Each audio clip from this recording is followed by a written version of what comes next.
Daghang kay salamat Pastor Totong sa pagbasa no sa ato ang memory text. Kung imo nang tan-awon ang iyahang background mga kaigsunan o ang context sa maong bersikulo sa atong pagasaguluhon nga bersikulo karong simanaha mga igsoon, it speaks about the contentment o kinibitawng pagkahimutang sa pagbati sa mga katawhan nga nagtan-aw sila nga ang dagan sa ilahang ekonomiya, ang dagan sa ilahang pagtuo o ang dagan sa ilang komunidad, maayo kayo simply because they have great leaders nga nagdumala kanila mga kaigsunan.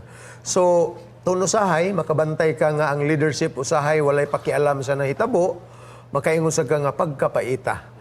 Dugay para ba kayo ang sunod nga eleksyon. Speaking of political system diri sa nasod sa Pilipinas mga kaigsunan, which in fact atong gi-appreciate nga daghantag mga kabaguhan, gi-appreciate sa kadaghanan sa mga lumulupyo sa atong nasod mga kaigsunan ang kausaban nga nagakahitabo in the recent years. The same thing is true with religious leadership, Pastor Joy. Nakita nimo kung ang leader gani dynamic, makaingon ka nga kini maayo ang dagan sa ato ang pagdala sa pamaagi labi na gyud sa in different views mga kaigsunan. Pananglit karon sa dagan sa union, dagan sa atong conference, dagan sa distrito, labi nagmaasaynan ka og dynamic kay nga district pastor, niya dagan sab sa local church kay karong mga panahon na gasige naman tao og reading na ang gani accepted na by the body ang bag-ong set of officers. Ang uban sa ato makaingon nga wow,